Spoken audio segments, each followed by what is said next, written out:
I believe that if Conor doesn't win this fight, his days as being somebody who's contending and is really in the mix to win a belt could be over or could be close to over.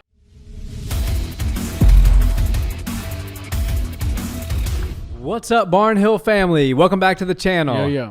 So, Nick, there's a main event that's kind of flying under the radar coming up. I'm just kidding. It's the Trilogy, Conor versus Dustin. This is a mega fight. Mm-hmm. This is very much a crossroads fight for Conor, I believe. I believe that if Conor doesn't win this fight, his days as being somebody who's contending and is really in the mix to win a belt could be over or could be close to over. So I think this is a must-win for him. Yeah, this is a great fight. We just saw it not too long ago, but it was very fun while it lasted. You know, the first round was entertaining. Both guys got good shots off. And then obviously you look back 6 years ago, two different fighters, but it was still a really fun fight. So anytime you lock Dustin Poirier and Conor McGregor in the cage together, you're guaranteed to get a really fun, really entertaining fight. And I don't think the third one's going to disappoint us at all.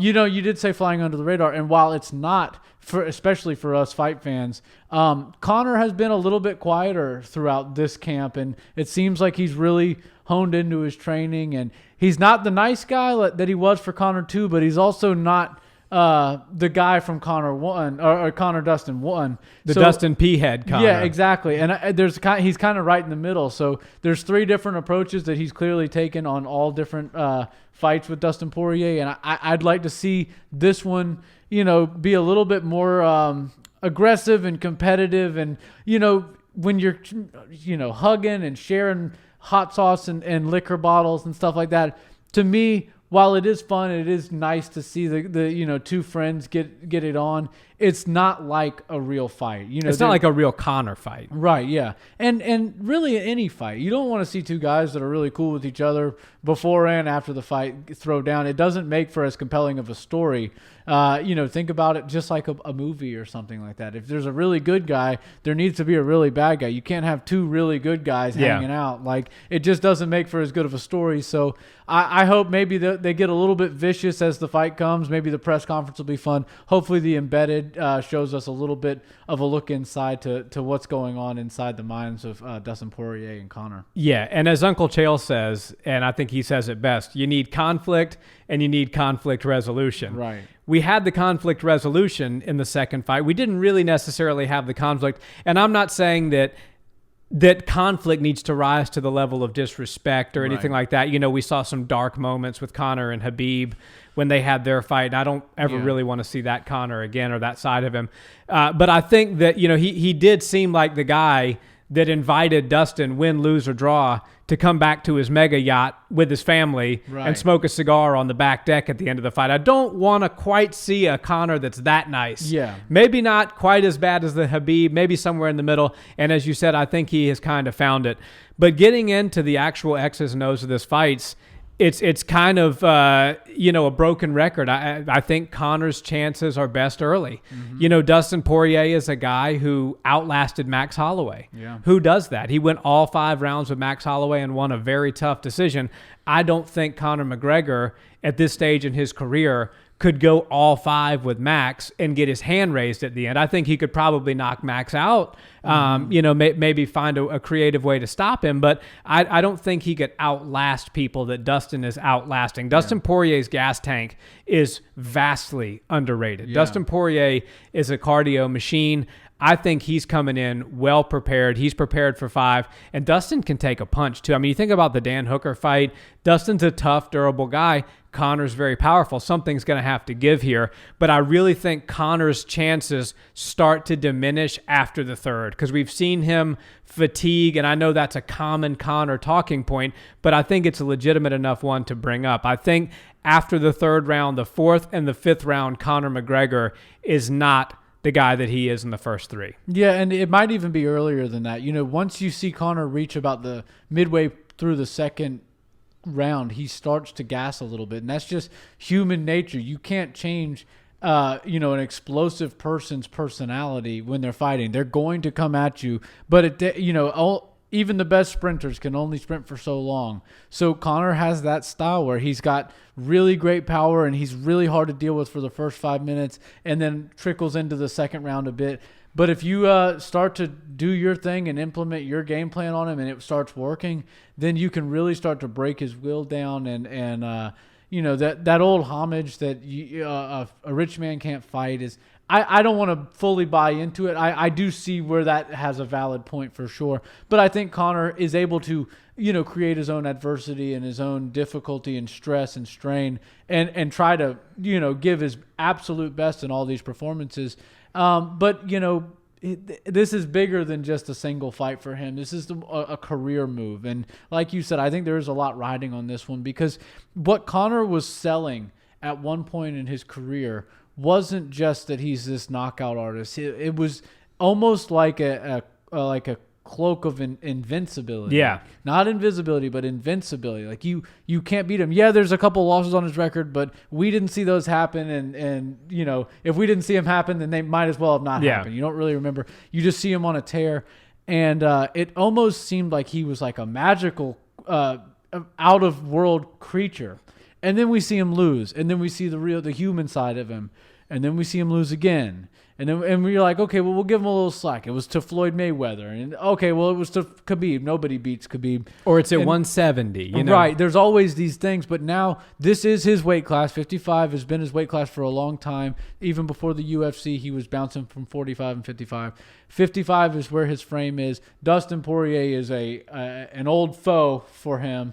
And I think that if he can't get a win over Dustin Poirier, the climb back to the title, though still possible, is much more difficult at 55. And then if we do see him lose this fight, I think his career goes from top contender to mega fight guy. Yeah. I think BMF belt is still on the line. I think obviously he's still going to break records and do major numbers for the UFC and not going to get touched by any of the other fighters. But I kind of am pulling for Conor because I want to see that luck of the Irish, just invincibility once again. Well, there's some magic when Conor McGregor's on a win streak. Make no mistake about it. There's something all MMA fighters rise with. He's the high tide that rises all of the ships. Right. And when Conor's on a win streak, when Conor's being Conor, when Conor's grabbing belts, the sport becomes more than just a sport for us fans. Right. It becomes pop culture. Yeah. You know, Ronda Rousey was pop culture. Our sister, who doesn't follow MMA whatsoever, knew and liked Ronda Rousey. She was a fan of hers. She used to come over and watch her fight when she would fight. She never is interested in the fight. So I just bring that up to say that Conor's one of those people. Conor's when, you know, you see a guy on the streets who never has mentioned anything about MMA or fight sports in his life, goes, hey, I'm going to the bar this weekend and watching that Conor McGregor fight. Yep. Like, okay, this guy really is bigger than just us fans and us casuals that watch the sport. The reality is for Conor, he could go one of two ways here. Beat Dustin emphatically. Likely you set yourself up for a fight against Charles Oliveira. I think that's a very tough fight for Conor, but I do think it's a winnable fight. It would be a very, very hard fight to win, but I think he could win it. And then he's got his belt back. And then you kind of have that era of Conor again. Or as you said, you lose this fight, you're automatically forced down the other road. Yeah. The other road is mega fight. It's BMF. It's Diaz Trilogy. Maybe it's boxing again. It's exciting things. And the reality is Conor McGregor could lose 3 fights in a row, maybe 4, before his pay-per-view numbers dip under 1 million, if that. Yeah. You know, I think if he loses 4 or 5 in a row, okay, maybe people aren't really pressing that purchase button for $75 to watch Conor, but that's several losses from now. And so Conor has a lot of opportunities to take big fights, to make big money, and I think he will do that. And so for that reason, I think that he might lose this fight again. I think Dustin might get. I think Dustin doesn't have that luxury. Yeah. Dustin Poirier is a star in the sport, but Dustin Poirier needs to be winning. He needs to be fighting for titles. He needs to be in title discussion. Conor, not so much. And while I've seen some pictures of Conor and some training footage on Instagram and things like that, he looks fantastic. He looks like he's in shape. Dustin's hard to. I just keep circling back to this. Dustin's hard to finish, and you know, yes, he finished him at 45, but that was a long time ago.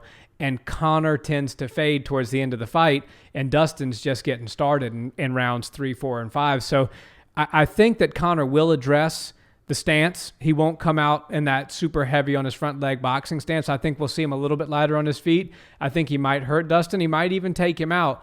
But my money and my prediction is leaning towards Poirier actually in catching a third or a fourth round stoppage. Wow. Okay, so I think that's a great prediction. I think that if that fight does end up going 3 and 4 or 5 rounds, it favors Dustin tremendously.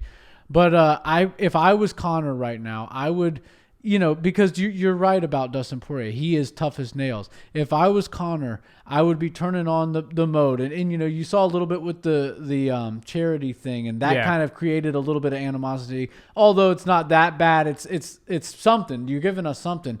I think that Conor needs to walk into this fight feeling like he felt when he fought Dustin the first time. Like, I'm levels above this guy skill-wise, and there's nothing he can do that's going to stop me from taking him out. And I personally believe, even though Dustin Poirier has looked amazing, that skill for skill, especially on the feet, he is not what Conor McGregor is, even today. Like, Dustin Poirier has made leaps and bounds in his career since their first fight, and obviously won the second one with striking, took Conor out, which is very unheard of. It's never happened right before then. So I just feel like if Conor comes in with the confidence he had from the first fight, then he can get this done. He can make those beautiful slip and counter moves that he's known for, that he is kind of trademarked almost. And when you see him operating on that frequency, you look at him and you put him in the same category on the feet as Israel Adesanya and as some of these guys that are really high level. And if he gives Dustin too much respect, that's going to give Dustin enough time to drag this fight into deep waters, and then that raises his chances. If he doesn't give Dustin respect and obviously addresses those calf kicks and low kicks and all that stuff, and then just starts putting it on him, I think we could see Conor get this one done. And I think the first round's going to be very entertaining. It's going to go Conor's way, and then Conor's going to get a finish in the second round, like a TKO. Nice prediction. Yeah. And you're absolutely right about that mean, that intense, that you're so many levels beneath me, Conor, because when that comes out, he's masterful. And he comes out and he'll just walk you down and he'll throw those feints. And as soon as you bite on it, he'll throw a big shot. He'll bait you. He'll lean forward and make it seem like, just like Eddie Alvarez. Go back and watch that fight. I think that I can hit him here. And then Eddie throws the 2 and he slips and throws a 2 over the top, and then a front uppercut that's kind of long that just lands. He throws that combination better than most people. That's one of his best combinations, in my opinion. For sure. And he lands both shots. It's very uncommon to land 2 big shots in a combination. You usually have in mind, okay, I'm gonna throw the 1-2 to their face, get their guard up, and then I'm gonna land a big body shot. But not Conor. He lands 2 heavy shots when he throws that. Right. He slips the 2 over the top, uppercut up the middle, and both of them land. And that was the beginning of the end for Eddie Alvarez. He threw that same combo against Dustin and had some success.